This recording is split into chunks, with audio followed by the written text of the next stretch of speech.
Good morning dear students, hope you all are healthy and happy. आज इस class में हम क्लास 10 के मैथमेटिक्स के एनसीईआरटी एग्जाम्पल के क्वेश्चंस को सॉल्व करने जा रहे हैं। चैप्टर का नाम है pair of linear equations in two variables. Exercise 3.3 का question number first and question number first is for which value और values of lambda do the pair of linear equations lambda x plus y is equal to lambda squared and x plus lambda y is equal to 1 have no solution। यानी lambda की कौन सी ऐसी values हम रखें कि in linear pair of equation की help से हमको कोई सोल्यूशन ना मिले। इनफाइनाइटली मेनी सॉल्यूशंस, बहुत से सॉल्यूशंस मिले, यूनिक सोल्यूशन और यूनिक सोल्यूशन मिले। हम जानते हैं कि ये चीजें हम डिसाइड करते हैं कोएफिशिएंट के रेशियो के हेल्प से, यानी a1/a2, b1/b2 and c1/c2, right. तो चलो इन रेशियो को अप्लाई करते हैं और समझते हैं कि क्या कंडीशन लैम्डा की होगी जिसमें no solution, infinitely many solution या यूनिक सोल्यूशन हमको मिलेगा। तो चलो फटाफट कर। तो बच्चों स्टैंडर्ड फॉर्म जो है लीनियर पेयर जो है equation, pair of linear equations in two variable, उसमें हम ax plus by plus c is equal to, ये स्टैंडर्ड फॉर्म है एक लीनियर इक्वेशन का जो टू वेरिएबल्स में। अब इसको फिट करते हैं यहां पे लैम्डा x y। देखो लैम्डा इक्वल साइन के इधर है तो इधर लेके आएंगे इस स्टैंडर्ड फॉर्म में लाने के लिए 0। अब ये तो पॉजिटिव में इधर आएगा तो नेगेटिव में, डन। ओके, इस वाली इक्वेशन को देखते हैं x प्लस लैम्डा वाई, ये पॉजिटिव उधर इधर लाएंगे तो नेगेटिव और ये 0। अब ये स्टैंडर्ड फॉर्म में दोनों इक्वेशंस हो गए। बच्चों फर्स्ट पार्ट को सॉल्व करते हैं जिसमें हमें नो सोल्यूशन की कंडीशन होती है a1/a2, b1/b2, c1/c2।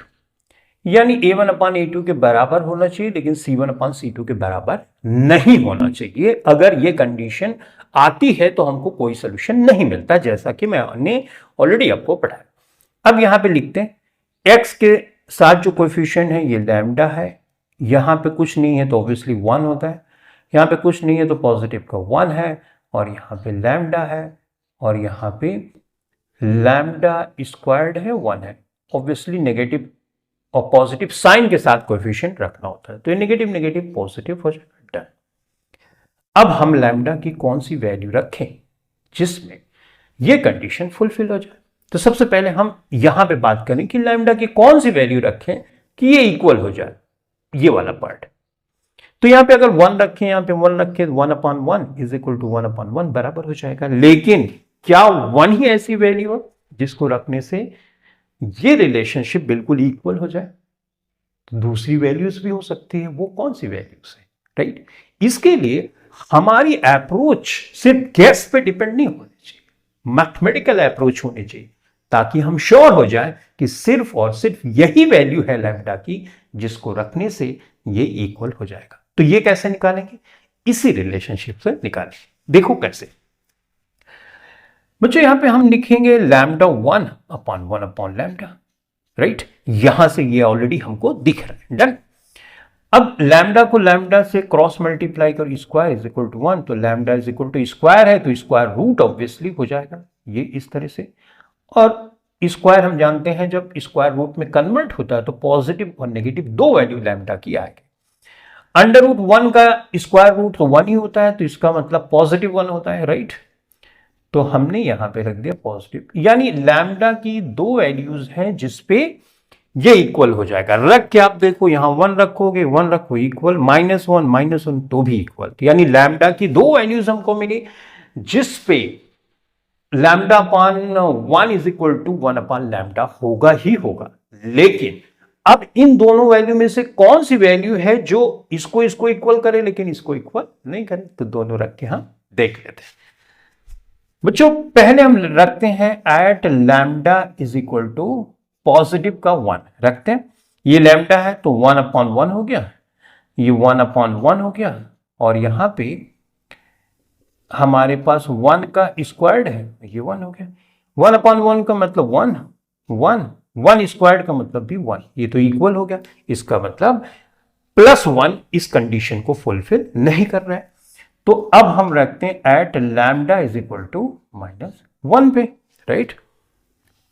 चलो, तो -1 रखते हैं, तो -1/1 हो गया, और यहां पे -1 इज इक्वल टू -1 का स्क्वायर्ड अपॉन 1, इस तरीका। यहां पे -1 वैल्यू, माइनस प्लस का हम जानते हैं कि माइनस होता है, तो -1, ठीक है। अब यहां पे माइनस प्लस का बच्चों होगा माइनस, सही है। अब यहां माइनस माइनस स्क्वायर्ड का मतलब 2 बार -1 हम मल्टीप्लाई करें तो माइनस माइनस का प्लस हो जाएगा, तो ये +1 हो गया। ये इसके इक्वल है, लेकिन ये इसके इक्वल नहीं, ये इसके इक्वल नहीं, यानी कंडीशन फुलफिल हो गई।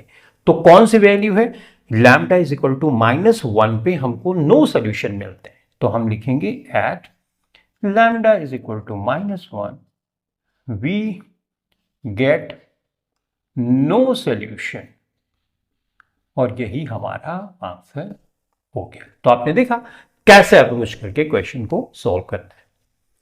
अब दूसरी सिचुएशन पे देखते हैं। यहां पे बच्चों infinitely many solutions, infinitely many solutions के लिए a1/a2 b1/b2 c1/c2 का रेशियो इक्वल होना चाहिए। तो इक्वल, ये देखो a1/a2 b1/b2 c1/c2 के इक्वल होना चाहिए, ये कंडीशन है।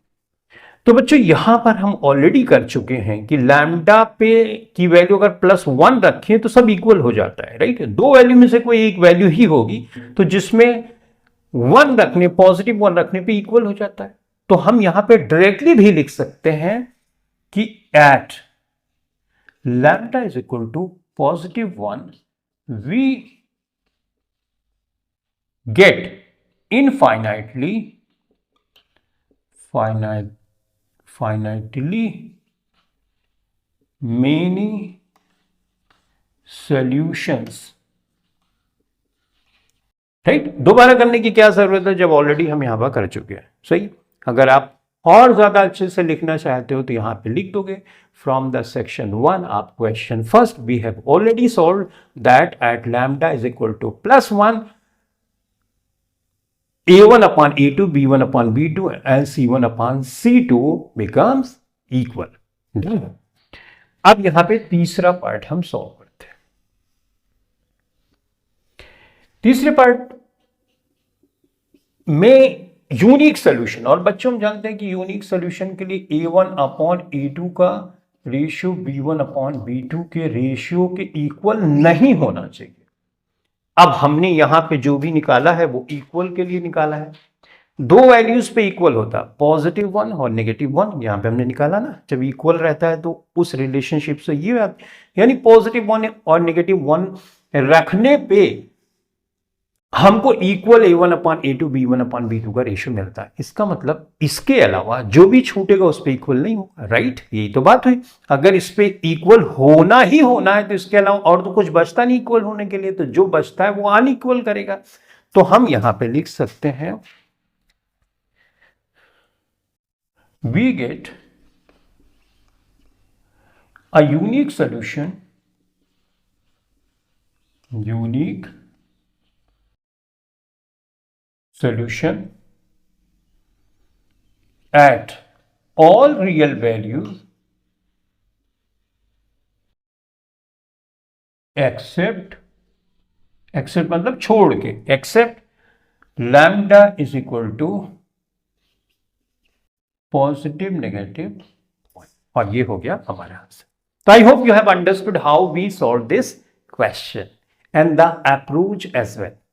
Approach plays an important role, क्योंकि ये आपको श्योरिटी देती है कि किसी क्वेश्चन को किस तरह से सॉल्व करना चाहिए।